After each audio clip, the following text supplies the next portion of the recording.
Baik, selamat siang Tribuners. Kembali lagi bersama saya Budi Akbar.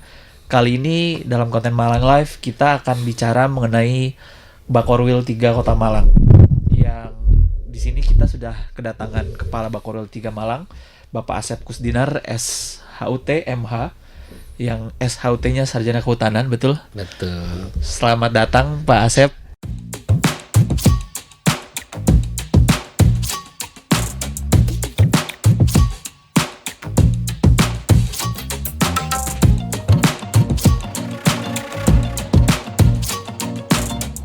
Sampurasun. Siap, rampes. Kebetulan orang Jawa Barat juga ya Pak. Selamat datang di studio kami Pak Asep. Ya beginilah kantor podcastnya. Dari yang kemarin dijanjikan minggu lalu ya, langsung gercep hari ini datang begitu. Pak Asep, sebelum ngobrol jauh soal Bakorwil, boleh cerita sedikit nggak nih Pak Asep ini, karena kan latar belakangnya SHUT tadi, Sarjana Kehutanan, bisa ke posisi ini gimana ceritanya Pak? Ya, namanya perjalanan hidup kan. Dan hidup ya kita, ya ini pilihan kan kita. Memang saya lama begitu lulus dari IPB, dari Fakultas Kehutanan. Jurusannya itu konservasi sumber daya hutan. Itu jurusan yang paling tertua di Indonesia. Di Indonesia paling tua konservasi kehutanan. Iya, grade-nya grade 1 ya. Kalau di Fakultas Kehutanan itu dari situ. Tapi termuda di dunia. Jurusan itu. Setelah lulus kami ya tentunya cari kerjaan ya. Ya kami bekerja ya sesuai profesi kehutanan. Di zaman itu ya Pak? Zaman itu, jadi tahun ya awal 95 ya kami udah mulai bekerja di situ. Profesi di ya BUMN kehutanan. Jadi kalau dulu namanya Inhutani. Kalau itu yang di luar Jawa ya. Kalau di Jawa itu namanya Perhutani. Nah itu. Sebenarnya itu juga lah itu. BUMN kehutanan tuh kan, cuma beda sekarang udah nyatu. Jadi satu perhutani gitu. Iya. Sekarang ini. Jadi udah melebarkan sayapnya juga. Perhutani yang di sini kan tukeran sana, dan dari sana juga kita di sini juga. Di situ.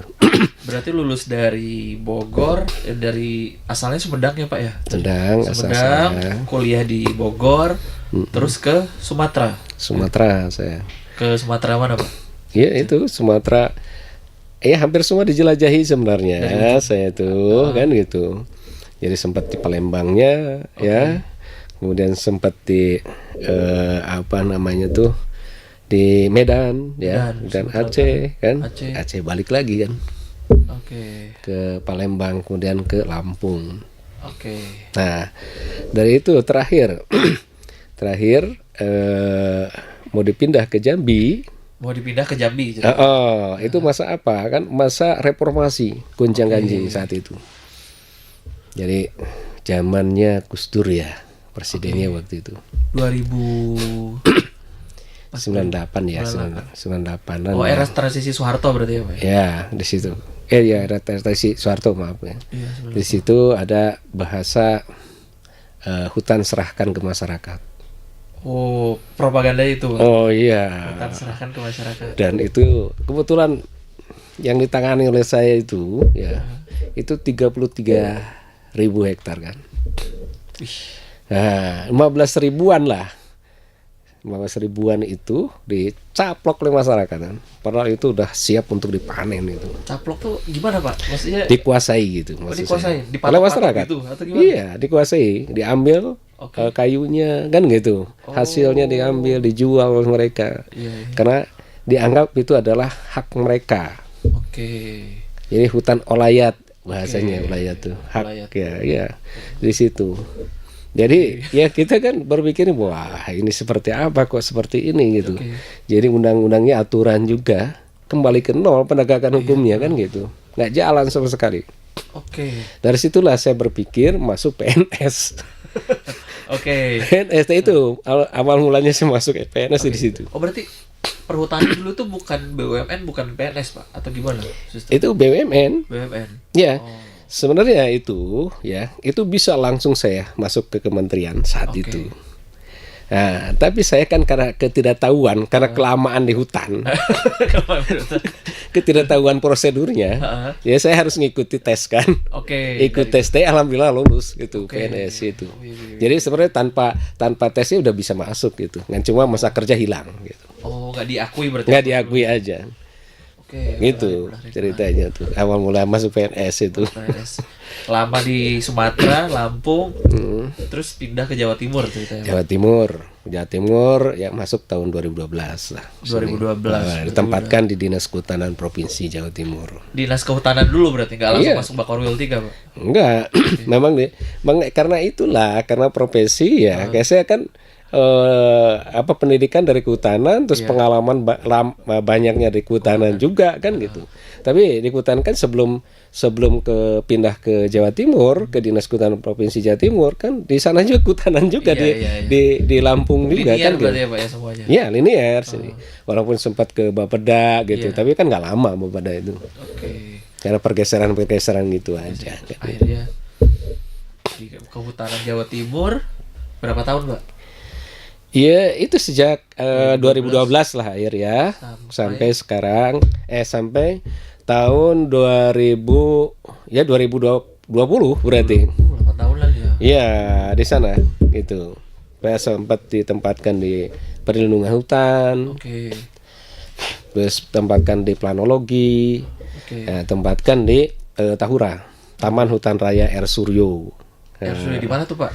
Nah, itu kalau ininya kantornya sih di sini di Kota Malang, tapi lokasinya itu berbatasan dengan 6 kabupaten kota. Kotanya cuma Kota Batu sih, kan gitu cuma satu. Sisanya berarti ada Malang, berbatasan dengan Malang juga, dengan Pasuruan ya, terus dengan Mojokerto juga, ada berbatasan Mojokerto. Kemudian dengan Jombang ya, Kediri kan gitu. Berarti satu lingkup daerah itu Tahura itu dimiliki oleh 6 itu, Pak. 6 ya, bukan dimiliki, berbatasan langsung. Secara administrasinya kan wilayah hukumnya Tahura itu berbatasan dengan 6 kabupaten kota di situ. Kompleks juga ya, Pak ya. Ya, permasalahan sangat kompleks di situ. Luar biasa gitu. Nah, kita personelnya juga sedikit gitu kan, harus menjaga hutan segitu kan. Iya, seluas itu seperti itu ya. Iya. Jadi lintas itu permasalahannya kompleks juga di situ. Nah, kalau misalnya sekarang ditarik Pak Asep berarti tahun 2020 pas Covid berarti Pak pindah ke Bakorwil. Pas Covid, betul. Itu langsung ditugaskan sebagai apa Pak dulu? Saya kepala bidang pembangunan ekonomi. Awalnya itu. Betul. Ya sebenarnya peran fungsinya yaitu berkaitan dengan pembangunan ekonomi kan di situ. Hanya pas saat di situ adalah lagi zaman Covid. Jadi kita harus concern juga kan, fokus terhadap permasalahan Covid yang harus ditangani seperti apa. Ya waktu itu zamannya kabarnya Abi Gulam, Pak Abi Gulam lah. Itu beliau adalah pimpinan pondok pesantren Hasbunallah yang di Lawang. Di situ. Saya minum dulu ya. Iya, nggak apa-apa Pak. Saya juga minum dulu.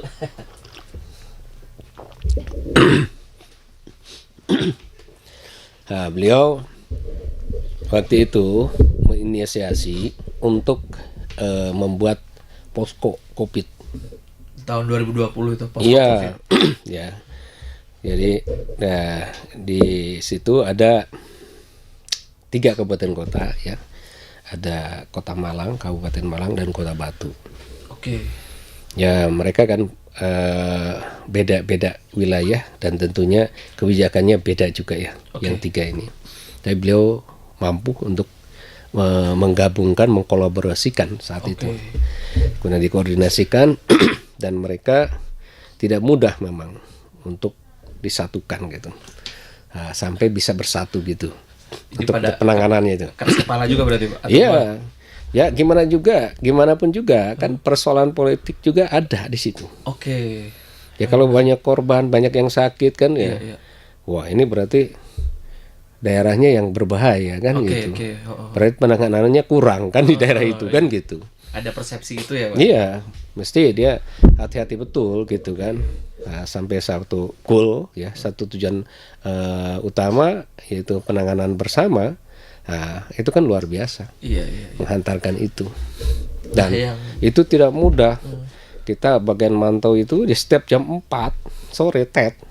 Kebetulan Pak Kaban itu menyerahkan ke saya untuk mengkoordinir itu. Jadi saya kerjasama dengan RRSA, Rumah Sakit Saiful Anwar kan di situ, menyiapkan data dan sebagainya, termasuk menghimpun datanya kan di situ.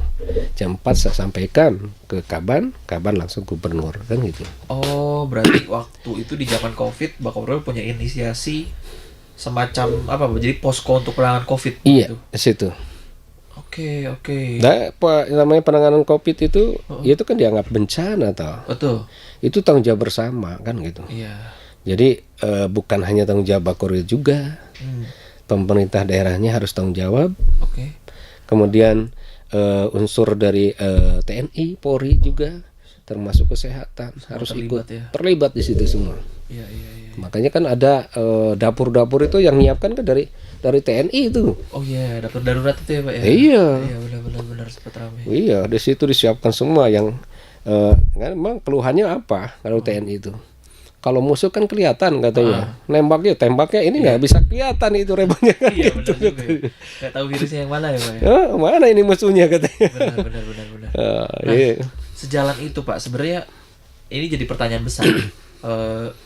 Perannya Mbak Korwil ini sebenarnya sejauh apa sih di Malang ini gitu, dan sebenarnya tujuan utama atau UPSI itu dia bantuin pemerintah atau sebagai agregator atau ke masyarakatnya seperti apa? Nah, mohon penjelasannya nih Pak Asep. Oke, ya Mbak Korwil sebenarnya kita kan ada perdanya, ada peraturan daerahnya nomor 16 ya. Tahun 2016 kaitan Bakorwil tentang Bakorwil ya di situ.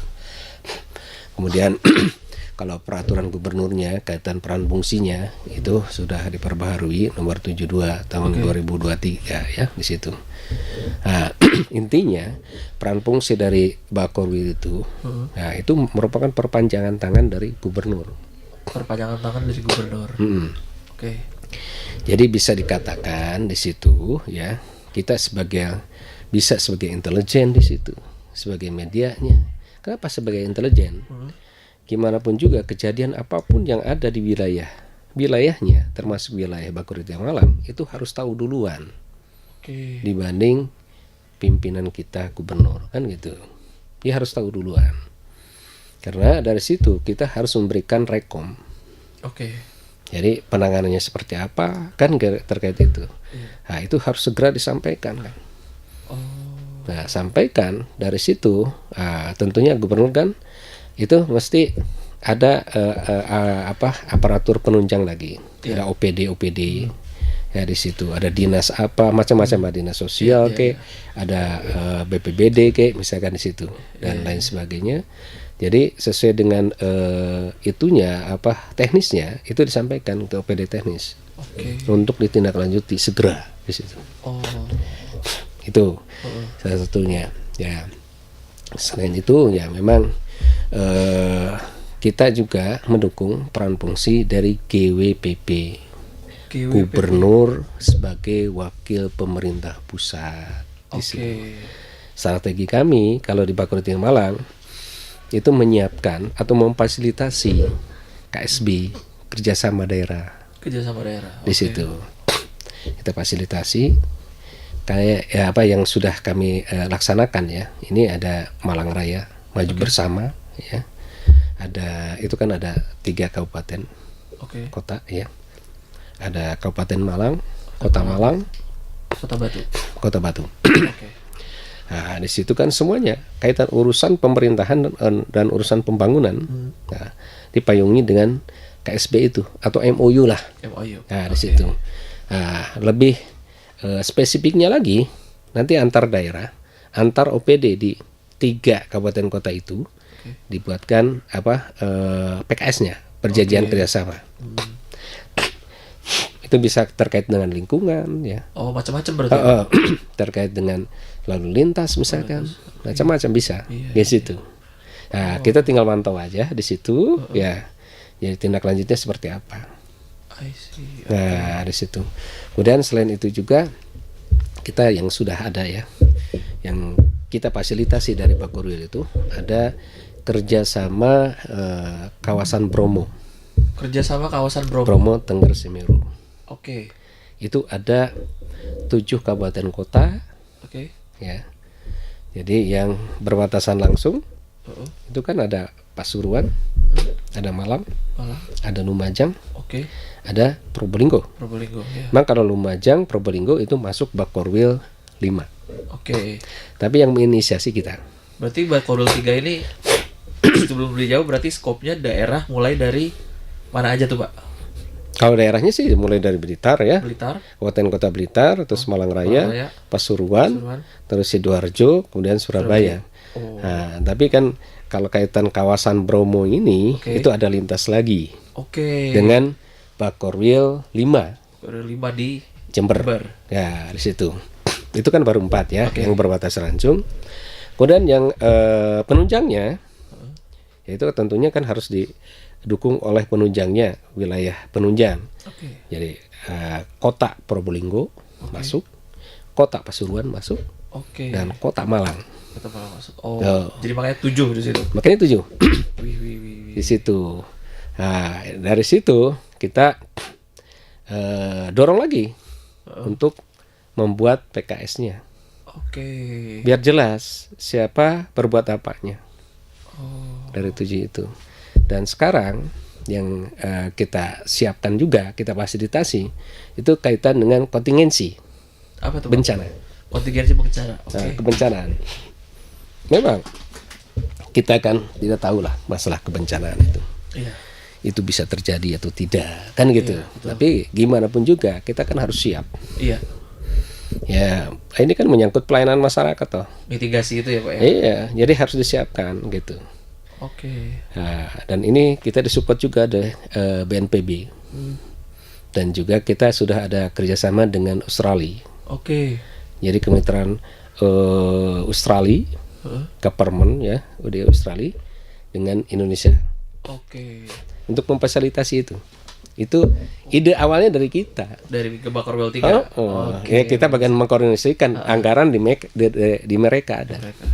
Bahkan besok saya sebagai narasumber. Di mana tuh, Pak? Di Tosari itu, kaitan itu. Nanti kan ada dari Australia ada, dari pusat juga. Ada ya? Kemudian ada dari ini juga dari siap siaga juga ada. Itu berarti dalam konteksnya mitigasi bencana, terus daerah kawasan wisata begitu. Ya, soalnya kan gini, di situ ada ya bisa katakan itu udah industri wisata. Iya, betul. Siapa yang nggak kenal Bromo loh? Semua, Pak, dari luar negeri. Kan gitu. Mesti kenal lah Bromo itu, kan gitu. Malahan lembaga dunia aja ya, UNESCO ya, tahun 2015 dia menetapkan Bromo itu sebagai cagar biosfer. Kan itu ada cagar biosfer Bromo Tengger Semeru Arjuna. Dia udah dimasukkan di situ. Arjuna itu Arjuna ini ya, Pak? Arjuna di yang Tahura. Iya, Tahura. Itu waktu zaman saya di kehutanan saya itu mensupport itu. Ya, sampai ya pimpinan saya kan bolak-balik ini ke luar negeri itu ngurus itu juga. Situ waktu itu. Ya. Berarti kan itu dalam konteks ya tadi kalau pariwisata ya, Pak ya. Iya. Nah, kalau kan saya juga beberapa kali riset juga ada East Java Super Corridor, EJSC. Itu juga berarti kan bukan secara fisik tapi pengembangan anak muda. Nah, itu tujuan utamanya sebenarnya dibentuk EJSC itu apa? Ya sebenarnya banyak kaitannya, termasuk kayak kawasan Bromo Tengger Bromo juga ini seperti yang kemarin ya. Kemarin kita ngadakan event ya. Kita yang mengkoordinasikan kita. Event apa tuh, Pak? Event Bromo Marathon. Bromo Marathon. Bromo Marathon. Yang keberapa ini, Pak? Itu yang ke-11. Yang ke-11 kali. Itu dihadiri oleh 22 negara. Wow, 22 di situ. negara. Terus yang lain-lainnya dari antar daerah provinsi pada datang juga. Oke. Termasuk dari Lombok ada juga kan, yang jauh-jauh juga ada ya. Pada datang sana ya di situ. Acaranya kemarin tanggal berapa Pak? Agustus? September kemarin. Awal September. 31 Agustus sampai 1 September. Tahun depan berarti akan ada lagi tuh Pak? Ada lagi, harus lah. Harus lagi. Harus itu. Kenapa? Itu kan mempunyai tujuan juga. Jadi itu bagaimana meningkatkan grand image-nya. Kawasan Bromo. Kawasan Bromo. Unik kan Bromo itu. Betul. Kaitan budayanya, di situ kan ada suku Tengger kan. Betul. Ya, harus kita lestarikan budayanya di sana kan. Kalau wisata memang wisata udah industri udah dari dulu ya Pak. Nah kemudian ya masyarakatnya harus tingkatkan juga. Tingkatkan apa? Kesejahteraannya UMKM. Nah itu kan UMKM itu kan binaan-binaan, termasuk binaan kita ada di situ. Nah itu kan EJSC itu kan salah satunya menyiapkan menyiapkan para talent ya di situ, mengangkat UMKM juga di situ. Iya di situ. Itu ada hubungannya memang dengan EJSC juga di situ. Jadi semua terkait ya Pak ya. Terkait. Nah di situ apa yang diangkat di UMKM? Nah itu senjata utamanya UMKM. Marketing tool. Marketing tool. Iya. Jadi bagaimana membuat kemasannya kan, foto profilnya kan gitu. Iya. Jadi terus termasuk pemasarannya kan gitu. Senjata UMKM yang biasanya dia misalkan produk yang seadanya aja, dibungkus seadanya aja, yang harga misalkan katakanlah 1.000, nah setelah digitu kan bisa jadi 2.000 misalnya gitu. Dan itu semua difasilitasi sama Bakorwil gitu ya. Bakorwil jelas ya, dan itu merupakan gratis tuh. Oh gratis Pak? Iya. Nanti ada yang nonton tidak ada yang bayar kalau udah di sana itu. Di Bakorwil ya. Tidak boleh. Nah, kecuali misalkan kecuali gini. Ya, ada yang ikut di situ ya di luar kita. Dia ya komunitas apa? Dia apa istilahnya? Membuat acara sendiri. Nah, itu lain cerita. Hanya di sana tuh misalkan hanya ini aja, minta fasilitasi tempat aja kan gitu. Berarti semisal ada yang nonton ini cerita soal, terus dia tertarik, dia punya pengen ngembangin produk UMKM nih Pak gitu. Tinggal datang aja begitu. Terus daftarin atau gimana? Itu kan prosesnya gini. Itu memang kan ada komunitas ya. Masing-masing komunitas dan kita juga ada program kerja kita di situ, program kerjanya. Nah, di situ kan ada pengelola kita ya, EJSC itu. Nah, di situ biasanya ngundang komunitas itu. Ya, tergantung dia yang mau diangkat apa, mau di-upgrade apa, kan gitu. Iya. Nah, dari situ kan ikut akhirnya. Ya dari mana-mana. Kemarin kan sempat kita seluruh wilayah Bakorwil yang 9 kabupaten kota kita undang. Gitu. Jadi di situ memang kan rata-rata kan UMKM sudah membentuk komunitas ada komunitasnya di situ. Nah kemarin juga kan saya sempat main ke kantornya Bakorwil 3 Malang juga Pak. Itu kan ada kayak co-working space yang anak muda banget lah, ada Beanbag dan kawan-kawan. Nah itu peruntukannya sebenarnya untuk di situ kan ada co-working space ya di situ. Itu tempat berkumpulnya ya di situ para pengusaha sebenarnya awal. Nah, kemudian ada para talent. Di situ bisa juga ya bisa disitulah gabung gitu. Kemudian tempat pelatihannya itu ada ruang-ruang. Ruang rapat kayak ruang rapat itu. Kemudian di sini pas masuk itu, nah di situ ada service point. Itu perizinan. Ada 18 sektor di situ. Berarti kalau mau pakai situ, ya perizinan tidak harus ke Surabaya lah. Di situ udah selesai. Udah selesai dilayani di situ ya Pak. Jadi kalau misalnya teman-teman katakanlah mahasiswa atau UMKM yang baru merintis mau ikut kerja di situ bisa Pak? Ya bukan kerja, mungkin kalau di situ bukan untuk kerja, tapi mungkin minta untuk upgrade skillnya, misalkan gitu. Jadi pada tahun 2023 lah katakan kami punya program ya itu kaitan dengan MJC kan, Millennial Job Center, untuk wisata. Nah itu kan 4 kabupaten 1 kota. 4 kabupaten 1 kota. Ya, masing-masing 10 desa yang ada potensi wisatanya. Kita ini upgrade skill-skillnya di situ. Kita fasilitasi juga di situ agar istilahnya wisata juga naik kelas gitu di situ. UMKM-nya juga naik kelas. Iya, naik kelas. Semua ekosistem jalan gitu. Ekosistemnya itu bisa jalan semua di situ. Nah, terkait MJC tadi kan Millennial Job Center, Pak. Sebenarnya itu program yang sama atau seperti apa, Pak? Iya, itu program unggulan kita sebenarnya. Di sana itu program unggulan kita itu ada 3. MJC, Millennial Job Center, itu kan yang berkaitan dengan kalau UMKM itu berkaitan dengan marketing tuh banyak sekali kan. Kemudian digital yang lainnya lah gitu bisa untuk terkait dengan pemberdayaan talenta juga. Dan termasuk untuk bantu juga mempertemukan talenta dengan pengusaha di situ juga. Kemudian ada pemberdayaan masyarakat.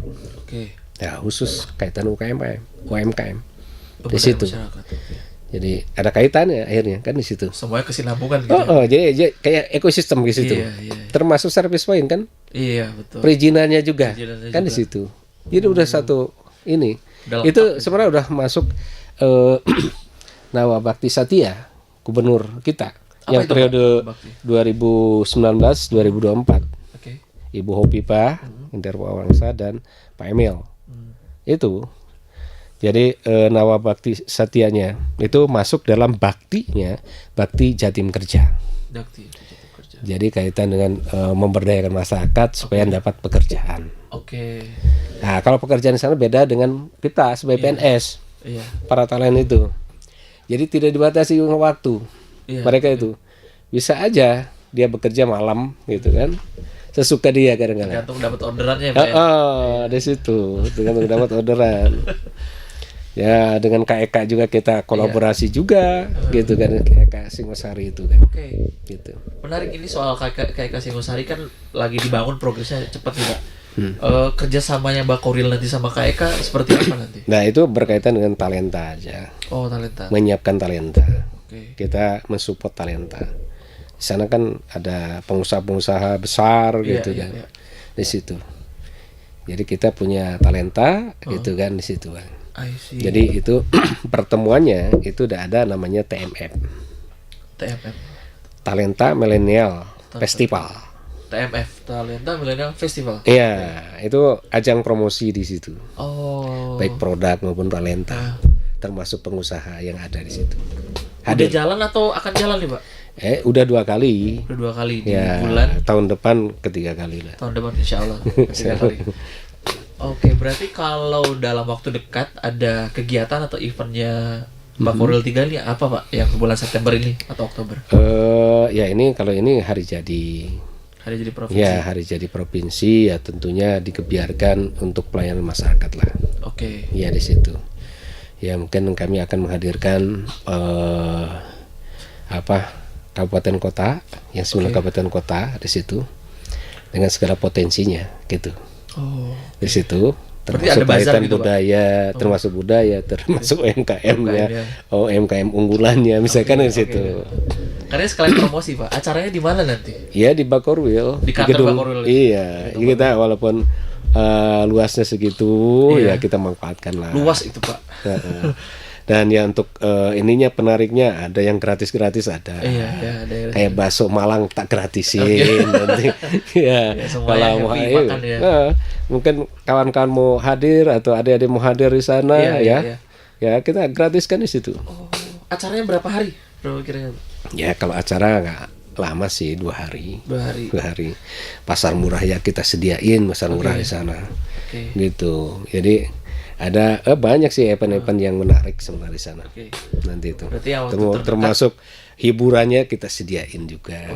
Ada udah bisa spill siapa yang datang nggak, Pak? Maksudnya spill apa ya? Yang hiburannya nanti. Kayak misalkan bila perlu Sodik saya hadirkan. Waduh, gitu. Sodik. Iya. Dengan pengiringnya lah. Iya, betul. Biar gebiar. Ya, kemudian kalau olahraganya ya mungkin ada jalan sehat juga kita. Jalan sehat juga di bulan Kalau tahun ya rencana sih November, awal November. Kalau sebelumnya itu sampai 20 ribuan saya. Bisa modern yang jalan sehat itu. 20.000 peserta jalan sehat. Iya. Berangkat dari Bakorwil. Ya muter aja. Dari situ. Hanya 3 kilo. Oh ya, dekat ya. Iya memang gitu kan. Ini udah nyampe, ya ini udah ini udah buntutnya belum berangkat gitu. Iya. Iya, hulunya udah nyampe, buntutnya. Iya benar juga sih, Pak. Itu waktu bersama itu Ibu Hopipa. Di bulan yang mimpin langsung Ibu Hopipa. Iya, November berarti ya, Pak. 11 November waktu itu kalau kemarin. Kalau yang ini awal nanti rencana. Karena ini kan istilahnya lagi pesta pemilu nih, Pak. Berarti yang nanti turun Pak PJ, Pak PJ jelas. Pak Ade Karyono ya. Ya pokoknya yang netral lah. Yang netral ya. Oke. Dan saya harapkan di sini tidak ada tumpangan-tumpangan kayak itu, tidak ada. Oke, siap. Dan saya akan ya gimana caranya membentengi itu. Mungkin ada intel atau apa di situ kan itu. Ya supaya netral lah, jangan sampai terjadi gitu. Kalau misalkan ada yang pakai atribut ya langsung aja diamankan, diamankan gitu aja paling. Siap. Ya kalau tindakan ya itu tergantung penegak hukum lah, kita kan ada bagiannya. Ya berarti gawe terdekat atau event terdekat satu tadi ada event bazar UMKM dan budaya, terus juga ada jalan sehat ya. Ya sebenarnya itu saya membawa misi ya, itu Nawa Bumi Nitimira. Apa tuh Pak? Nawa itu 9, Bumi itu daerah. Ya, sesuai dengan kita kan wilayahnya 9 daerah. 9 daerah. Nitimira itu niti kepemimpinan, mira makmur ya, kepemimpinan yang makmur lah. Di 9 daerah ini begitu. Gitu. Luar biasa. Nah, ini mungkin penghujung talk show gini kita Pak Asep. Nah, kira-kira ada pesan nggak buat nanti yang nonton podcast kita ini ketika misalnya mereka tertarik dengan Bakorwil 3 Malang, atau ketika mereka punya produk yang mau dikembangkan, atau ketika mereka masih tertarik tapi pengen tahu lebih lanjut, itu kemana Pak Asep? Ya untuk semua warga ya, masyarakat, baik di kalangan muda sampai tua lah di situ. Saya persilahkan ke Bakorwil ya. Silahkan datang ke EJSC. Es Japa Super Corridor. Di sana banyak sekali program kegiatan. Jadi bukan hanya program kegiatan dari Bakorwil, tapi ada program kegiatan yang kolaborasi dengan OPD. Jadi banyak sekali. Jadi kalau mau mencari tahu silahkan di sana. Termasuk atau bisa aja dibuka websitenya. Di situ yang EJSC Bakorwil di situ. Di situ pasti ada. Termasuk yang ini yang baru ya. Ada khusus untuk sekolah. Go to school. Ya. Go to school. Jadi kita akan datang ke sekolah-sekolah EJSC itu. Untuk memfasilitasi yaitu mengupgrade ya anak-anak sekolah. Bagaimana misalkan membuat ini yang digital termasuk terkait dengan marketing toolnya ya, terkait dengan membuat websitenya misalkan buat apa segala macam. Digital marketingnya, sosmednya itu semua. Tapi yang didulukan mungkin yang mohon duluan. Yang memohon duluan. Ini himbauan. Ya sebenarnya program sudah ada, tapi kalau misalkan ada yang memohon itu yang duluan gitu. Berarti ini himbauan untuk sekolah-sekolah di daerah 9 kabupaten kota yang tadi binaannya Bakorwil 3 Malang. Kalau misalnya minta tim EJSC untuk datang ke sekolah, mengajarkan begitu ya Pak ya? Untuk tools kayak mungkin yang lagi update digital marketing sekarang, sosial media, buat website, itu nanti akan dibina oleh tim EJSC begitu ya Pak? Betul. Gratis atau berbayar Pak Asep? Oh ya gratis. Gratis semua. Jadi kita nggak ada istilah bayar. Iya betul. Jadi tapi ya kalau seandainya dia mau memfasilitasi misalkan hidangan apa nggak apa-apa, nggak nolak kok. Nggak nolak, sama-sama kenyang ya Pak ya, sama-sama happy. Iya. Berarti itu himbauannya.